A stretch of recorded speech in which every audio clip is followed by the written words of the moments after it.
Today we're joined by Dave Springall. Dave's come down from the Badlands of Essex to sample the cleaner air of Oxfordshire. And today he's going to show us his take on the Naked Chod Rig. It's a version that I've not seen before, and I must admit I'm pretty impressed with it. I think it's one of your better efforts, Dave. So can you sort of take us through it, you know, when you use it, why you use it, and how you came up with the rig? Well, mate, I was forced to come up with this really. There's quite a few lakes where I've, locally to home that I fish that have got leader bands. There's no shock leaders, no lead core. Right.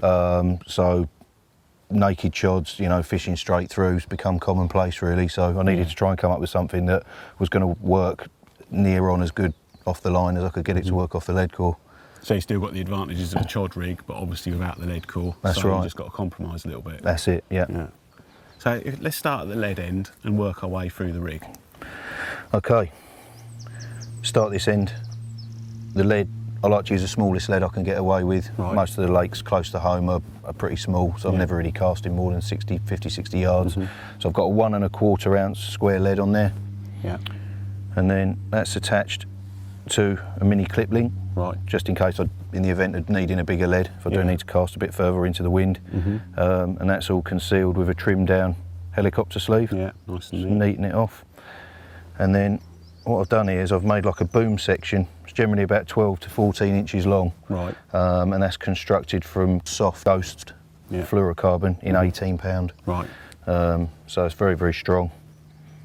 And what you've got under that, you've got some putty there, and underneath that you've got a metal ring, haven't you, connecting the two sections of line? That's right, I have. There's basically a solid metal ring underneath that putty. Yeah. I've used a Palomar knot this end. It's just nice and easy with a Palomar knot to get the length right of the boom. And then the other end, the main line end, we've got a 5-turn grinner on there. Right. And then I've just covered it over with the putty for 2 reasons. 1, to cover the metal wear up, and 2, obviously helps it sink. Yeah.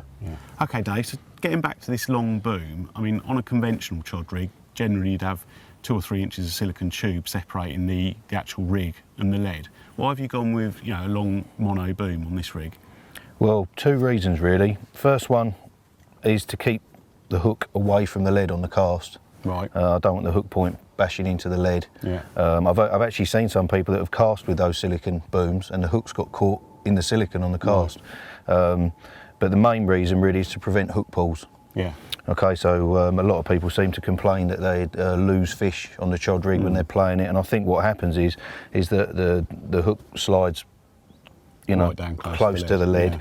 Yeah. People are using too heavy a lead, like 3-4 ounce leads. The lead's swinging around everywhere, and that to me just is jolting the hook. Yeah, it's just going to pull the hook out. So the idea with this is that you're playing it almost without a lead. So the rig will be there. This is hanging down. It's very, very light, and when the fish shakes his head, that just sort of leverage doesn't come into play at all. So it just you just don't get hook balls when you fish it like this. Okay, Dave, let's move further up the rig. I see you've got a little 5mm bead just above the metal ring there. What's that there for? It's just a buffer, mate, really. Okay. In the event of hooking a fish, that just slides down tight against the metal ring and stops the ring swivel passing over. Yeah, okay. So let's have a look at the actual rig itself. So this is still on 18 pound soft ghost, isn't it? It's this section. That's right, yeah. And I see the way you tie up your chod rig there is probably a little bit different to convention. Let's just talk through that. Starting at the bottom, mate, we've got a size 11 high performance swivel, and then that's crimped there. Underneath that putty, there's a crimped loop. Right. With a piece of putty over the top. And what's happened there is I've actually slightly overweighted it. Okay, so instead of it sitting bolt upright off of the leader, the swivel's actually going to sit flat, and then the loop that's crimped into the bristle filament sits flat on the bottom as well. Okay. So when the fish picks up the bait, that just gives it a little bit more room to get the hook bait back in its mouth. Is that why you do that? Yeah, I mean basically these high performance swivels, they spin really, really well. So as soon as it touches it, it's going to start spinning, and then it's sort of like a mini hinge. So it's going to give it like probably another ½ an inch there, where it can pick up and fly back into the fish's mouth. So whichever way, with that swivel, whichever way the fish approaches it, as soon as it touches that curve, whichever, the hook spins round and just nicks in the bottom lip. That's it. Okay. The hook link material is 25 pound bristle filament. Right. So it's really, really stiff, which I think makes it even harder for it to spit out. Holds the curve really nicely. Yeah, especially if you're casting a long way. A lot of the time you can curve a chod rig, cast it out, and reel it in almost straight. So the 25 just helps it hold the curve. And then the only slight problem I did have with this rig when I first started using it was I was getting done a few times. There was getting ejected and aborted takes. Right. I couldn't really work out why. So one minor change I made was I upped the size of hook from a size 5 to a size 4. Right. So I'm using a size 4 stiff rig now, and that seems to have ironed that problem out. Yeah, it's just they're not coming off at all. Okay. I see you got quite a big D on the back of the hook there. Yeah. What's the reason for that? Yeah, it's just a normal knotless knot. Forming quite a big D. I just like the movement. I like the separation between the hook bait. Right, just make sure it's all the way in there. Pretty much, a lot of people fish bottom bait rigs with quite a lot of separation, but then when they fish their pop-up rigs, they fish them really tight. I like to keep the separation pretty consistent. Makes sense. All the way through. And do you generally use a white pop-up, or do you vary it depending on the time of year, or yeah, I mean, I've done really well on white. In the winter, all the way through the year, really. I think white's quite a natural colour. There's a lot, they don't seem to suss it out quite so easy as the really, really bright ones. Okay. So it's a white milky toffee pop-up, which is quite a subtle flavour. Yeah. And then tied on, isn't it? It's tied on, yeah, just with normal slip knot style. Yeah. With some super floss. And then just to combat the fact that there's a lot of putty on there and it's overweighted and there's a very big hook. Yeah. I've just drilled it out with a little bit of cork. Probably doesn't need it, but just as an insurance policy, just with the added extra weight, make it extra buoyant. Okay.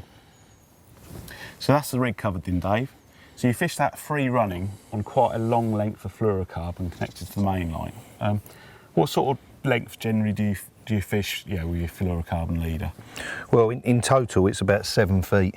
This bit's about 12 to 14 inches normally, but the leader itself, this side of the metal loop, is around 6 feet running, and that's completely running.